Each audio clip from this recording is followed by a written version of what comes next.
ክብር ለጌታችን ለኢየሱስ ክርስቶስ ይሁን። ቅዱሳን የጌታ ጸጋና ሰላም ለእናንተ ይሁን። አንድ አጭር መልእክት ከእግዚአብሔር ቃል ላካፍላችሁ ነው የቀረብኩት። የመልእክቴ ክፍል የሚገኘው ትንቢተ ዳንኤል ምዕራፍ 6 ቁጥር 28 ነው ማነበው። ከዛ አለፍ ያለ ቁጥሮችን መሰረት አድርጌ እግዚአብሔርን ቃል አካፍላችኋለሁ። እንደዚህ ይላል። ስለዚህ ዳንኤል በዳሪዮስ ዘመነ መንግስትና በፋርሳዊ በቂሮስ ዘመነ መንግስት ሁሉ ኑሮው ተቃናለት ይላል።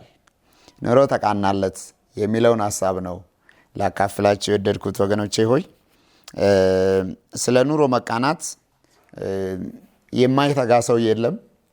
ሌሊት ብዙ ሰዎች እንቅልፍ የሚያጡለት ኑሮን ስለማቃናት ነው። ቀን አእምሯቸውን የሚገዛ በጣም ሐሳባቸውን የሚወስድ ነገር ቢኖር ስለ ኑሮ መቃናት ነው። ሰው ዛሬ ከደረሰበት ነገር ይልቅ ሌላ የተሻለ ነገር ላይ ለመድረስ ዕለት ዕለት ያስባል፣ ያልማል፣ ይተጋል፣ ብዙ ይደክማል። እና ይሄ ሁሉ ለምንድን ነው ብትሉ ኑሮን ለማቃናት።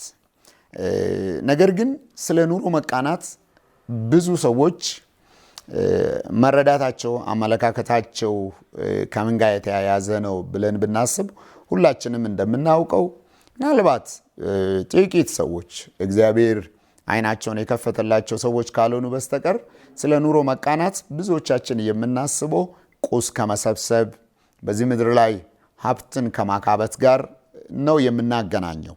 በእርግጥ ይህንን ስል ሰርቶ ማግኘት ሀብት ማፍራት ኃጢአት ነው ማለት አይደለም። እግዚአብሔር ይባርካል፣ ይህንን እናውቃለን። ኃጢአትም ደግሞ አይደለም። እግዚአብሔር የእጆችን ስራ ባርካለሁ ብሎ ያለው እሱ ራሱ ነው። ግን የኑሮ መቃናትን በነጠላው ብቻ ወስደን ምናልባት የምንሰበስበው ሀብት ምናልባት በቁስ ደረጃ ብቻ የምንለካው ከሆነ በጣም ተሳስተናል። መጽሐፍ ቅዱስ እንደዛ አይደለም የሚነግረን። ስለ ኑሮ መቃናት ከዳንኤል ሕይወት እስኪ ጥቂት እንመልከት። ዳንኤል አይሁዳዊ ነው። ነገር ግን ባቢሎናውያን ወይም ሌሎች የባዕድ ሀገር ሰዎች እስራኤልን ከቦ በሚያስጨንቁበት ጊዜ ልክ እንደ ሌሎቹ ወንድሞች ከምድሩ ከሀገሩ ተማርኮ ወደ ባዕድ ምድር ተወስዶ የምርኮኝነት ኑሮ የሚኖርበት ወቅት ነው የነበረው። በዚህ የምርኮኝነት ኑሮ ወቅት ነው ኑሮ ሊቃና በሚችልበት ሁኔታ ውስጥ ሳይሆን እሱ የነበረው ኑሮ ሊቃናለት ይችላል በዚህ ምክንያት ተብሎ የሚቆጠር እድል ምንም ሳይኖረው፣ ነገር ግን እግዚአብሔር ለዳንኤል በዛ በምርኮ ምድር ኑሮን እንዳቃናለት የእግዚአብሔር ቃል ይነግረናል። እግዚአብሔር የተባረከ ይሁን። እግዚአብሔር ከኛ ጋር ከሆነ ምድረ በዳው ይለመልማል። እግዚአብሔር ከኛ ጋር ከሆነ ተራራው ዝቅ ይላል። እግዚአብሔር ከኛ ጋር ከሆነ ሸለቆ ከፍ ይላል።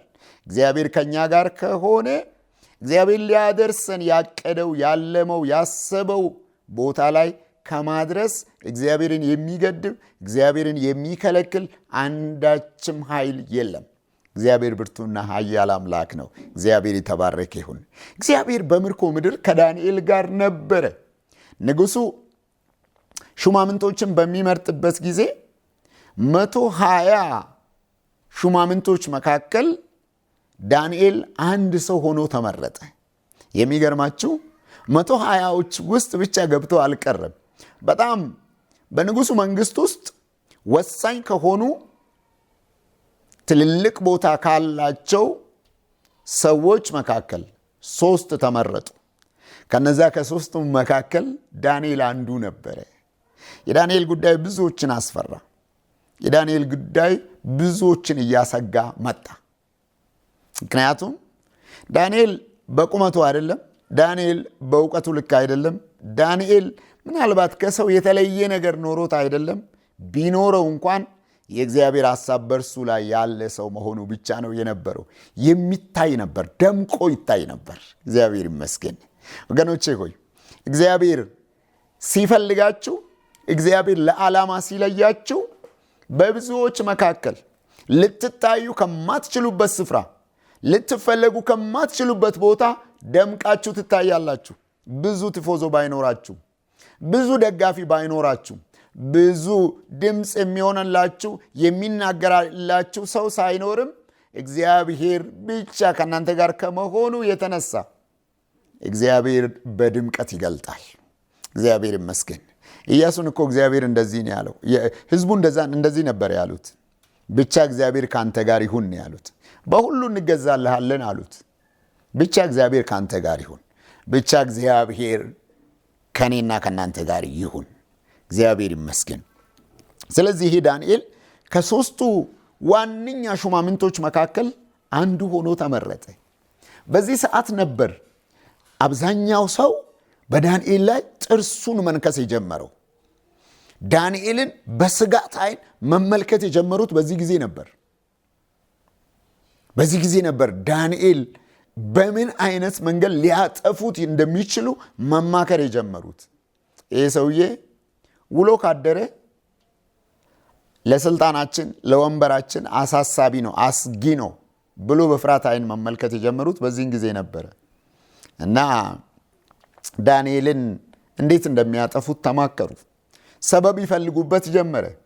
ብዙ ሰላዮችን በዙሪያው አስቀምጦ ስለ ዳንኤል መረጃ የሚሰበስቡ ሰዎችን በዙሪያው አሰልፎ በመውጣት በመግባቱ ሁሉ ሲወጣና ሲገባ ዳንኤልን ይሰልሉት ነበረ።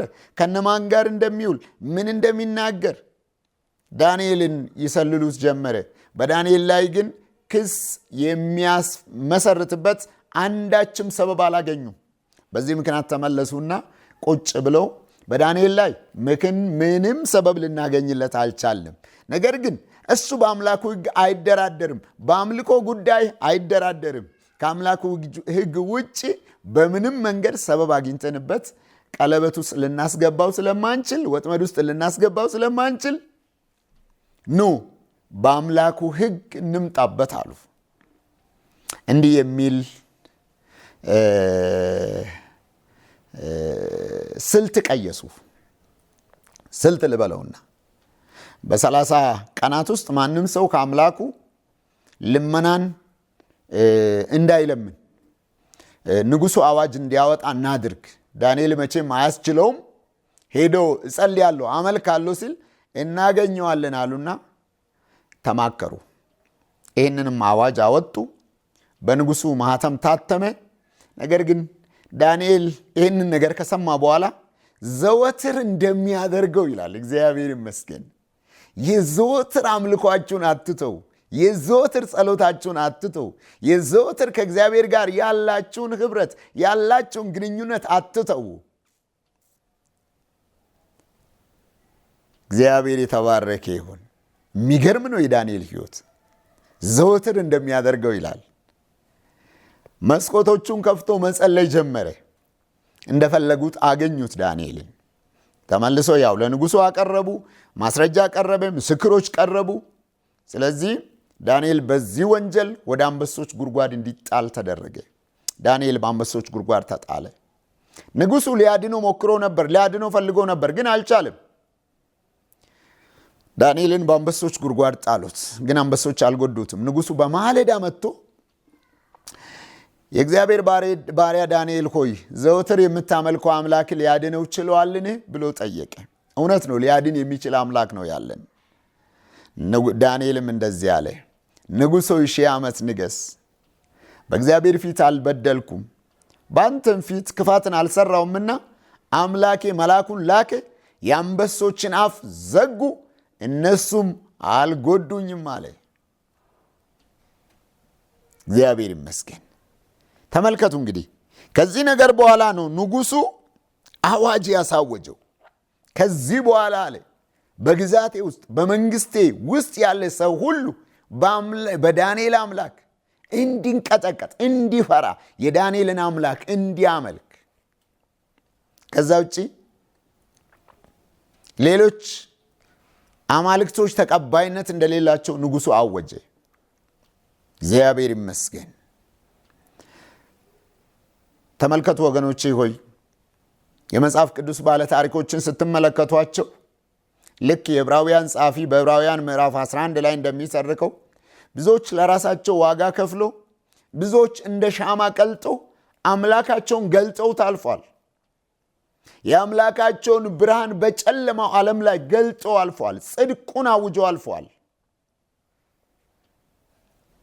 እግዚአብሔር የተባረከ ይሁን። ዳንኤልም እንደዚህ ነው ያደረገው። የአንበሶችን አፍ ዘጋ። አንበሶቹ አልጎዱትም።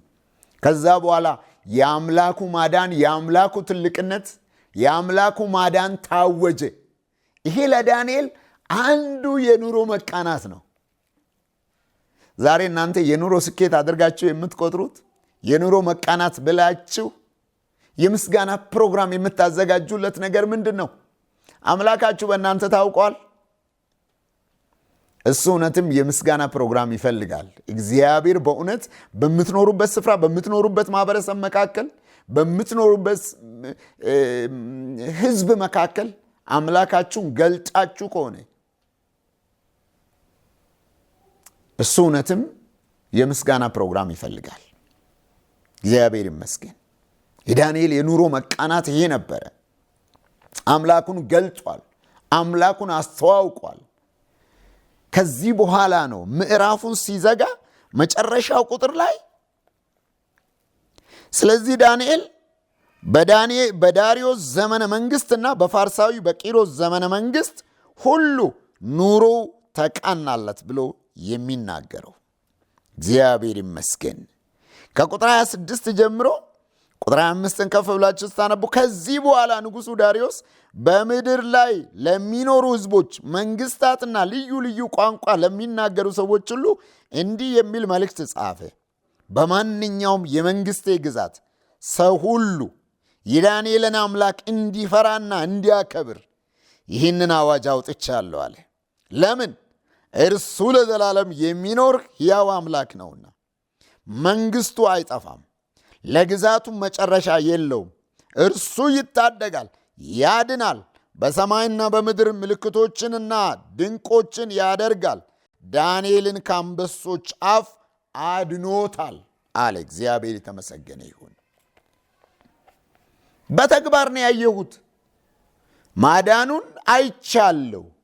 ይታደጋል። ይህንን ደግሞ አይቻለሁ። እግዚአብሔር ይባረክ።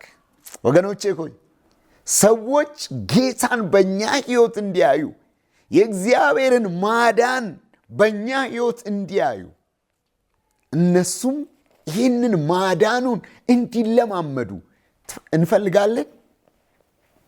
ጨክነን እንቁም። ጥርሳችንን ነክሰን እንቁም። እግዚአብሔር ይታደጋል፣ ያድናል፣ ከሞት ያስመልጣል። እንደ እግዚአብሔር ያለ የሚያድን የለም። ደህንነት ከእግዚአብሔር ዘንድ ነው ይላል የእግዚአብሔር ቃል። ስለዚህ ዳንኤል በዚህ መልክ ነበር አምላኩን በባዕድ ምድር የኪዳን ህዝቦች ባልሆኑት መካከል አምላኩን የገለጠው። ብዙዎችን ወደ ጌታ ማረከ። ብዙዎችን አይኖቻቸውን ወደ እግዚአብሔር እንዲያነሱ አደረገ። የእግዚአብሔር ማዳን ገለጠ። የኑሮ መቃናት ይሄ ነው ለዳንኤል። ሌላ ጉዳይ አልነበረም። ኑሮ ተቃናለት ይላል። ከዛ በኋላ ይህንን ቃል ተናግሮ ነው፣ ይህንን አረፍተ ነገር ተናግሮ ነው የሚዘጋው። ቅድም እንዳነበብኩላችሁ በዳሪዮስ ዘመነ መንግስትና በፋርሳዊ በቂሮስ ዘመነ መንግስት ሁሉ ኑሮ ተቃናለት ይላል። ማን? ዳንኤል። እግዚአብሔር ይመስገን።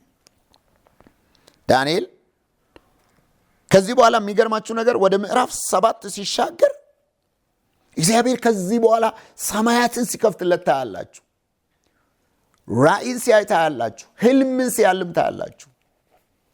ዘመናትን ተሻጋሪ ምስጢራትን መለኮታዊ በሆነ መረዳት፣ መለኮታዊ በሆነ መገለጥ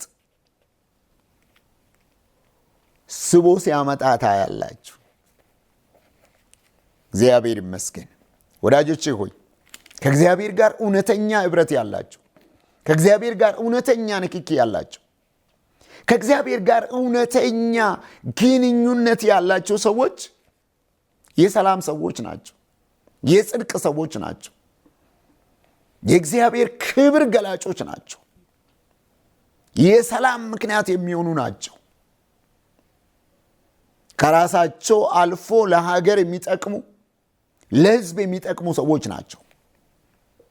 ዛሬም እግዚአብሔር በዚህ ዘመን እንደዚህ አይነት መንፈስ ያላቸውን ሰዎች፣ ቀንቶ የሚያቃኑ ሰዎች፣ በእግዚአብሔርና በማህበረሰቡ መካከል ሰላምን የሚያውጁ፣ ጽድቅን የሚያውጁ፣ እውነትን በተግባር የሚገልጡ፣ ፍትህንና ጽድቅን በተግባር የሚገልጡ ሰዎችን እግዚአብሔር ይፈልጋል። ጊዜው አሁን ነው፣ ነገ አይደለም። ጊዜው አሁን ነው።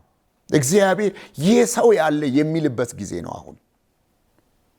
ኑሮን የሚያቃኑ ሰዎች፣ የተቃናላቸው ሰዎች፣ ማቃናት የሚችሉ ሰዎች ሊገለጡ የሚገባበት ጊዜ አሁን ነው።